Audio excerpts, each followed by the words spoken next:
because you grew up during the civil rights era, the Black Panther era.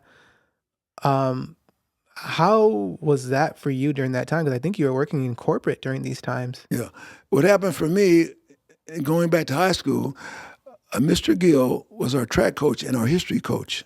And I remember as a teenager, 16 years old, that I used to say later on that I probably was a radical if I grew up in New York. Because I remember being 6 years old and Mr. Gill was talking about history. He was our history teacher. And I remember saying, Mr. Gill, where are the black people in history? He didn't answer me.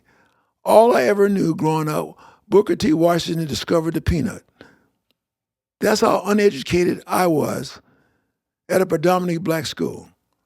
Our teachers are white. Civil rights was happening. I'm 16 now, and all these other things are happening to Black Panthers, et cetera, et cetera. And I'm sympathizing with all the things that I heard. Yeah, George Washington Carver, right, was the Yeah, that's all I ever heard, Washington Carver, because truly being ignorant, me, at the time, not being a reader, not understanding, parents not deeply educated, not pushing for education.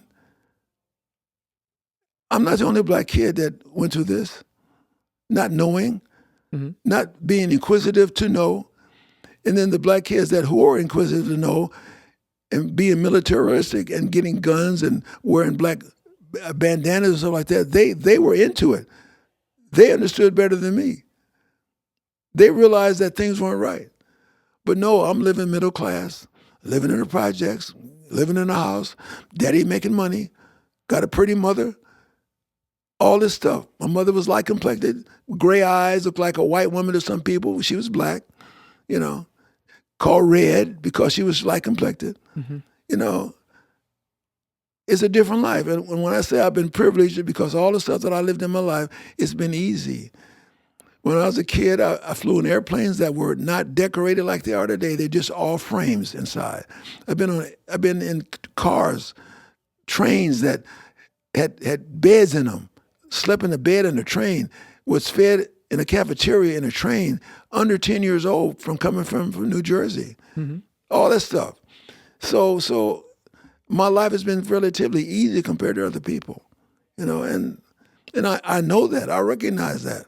Working for IBM, working for Bliss Weinhardt Brewery, having owned businesses and stuff like that. Yeah. And I don't feel the strain. Going to my father asking for $10,000 and not even thinking about it. Yeah. Not afraid to ask for it. This is in the 70s, 60s? Yeah, and just so I can do that. So how did the civil rights and Black Panther movement and stuff like that affect you? It affects me positively. It was positively, when Frank and I had this business of selling toner, we had a white secretary, and she was good. I'm the vice president, he's the president. I said, Frank, we got to get black people in here. I hate to tell you, man, but we got to let her go. He said, no, I'm not letting her go. And that's the way it goes, buddy. I'm not letting her go. And what I did, I left the company. I quit. Because of that? Yeah, I quit because of that. We're making $30,000, $40,000 a month. I quit the company and started my own company. Was it that serious? To me, that was my feeling. Okay. I left the company because he wouldn't hire a black female to take her place. Yes, I said terminate her and get a black girl in here. They brought me into the company, made me the vice president because I had something to offer, and I'm now offering what I think should be right. If I'm on your team, I'm an assistant coach, I can tell you, coach, let's do this. And you can tell me, no, I'm not going to do that. Okay. So I'm the assistant coach, he's the coach, and he said, no, I'm not going to do that. What was his argument? No argument. I'm not going to do it. Period. No reason, no rhyme, no nothing. Yeah, no. My reason is not a good reason. Even though I said we need to have some black people here, we're a black company. We are in Ebony Magazine, a full page, with he and I, dressed in suits, talking about our product, our business. Frank was also a black man? Yes, he's black too. Okay. Frank right now is younger than me. He looks older than me. He's lost some toes because he had diabetes. Diabetes, yes, and he's in a convalescent home right now. I'm I'm 85. I think Frank is about 83. Okay. Yeah, so that's what it Gotcha. is. Yeah. Okay, interesting. But let me tell you that one thing, high school, there were two really great guys in high school, great athletes, Charlie Dumas and Paul Lowe.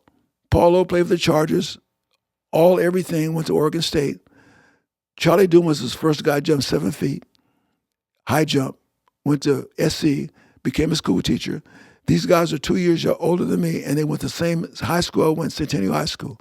Mr. Aaron Wade was our football coach. He's the first black man to become a coach in the NFL. And I remember being in Texas when I was working for the brewery and going to a football game, and I saw Mr. Wade on the field officiating, and I got the people around me to holler, "Hi, Mr. Wade." And he recognized me in the audience. Mr. Wade eventually died. He drowned in his hot tub. Yeah. That sounds interesting. How do you drown in the hot tub? He went to sleep. He must have been like on some pain medication or something I like have that. no idea. We don't know why he died that way. He wasn't a drinker or anything like that. So it's basically 2 and 2 are not adding up. Maybe he got overtaken by the heat. You know, you can overheat yourself in a hot tub. But you don't think he has the wherewithal to be like, okay, it's getting too hot. Maybe He I should get out. might have been sick. He might have some kind of sickness.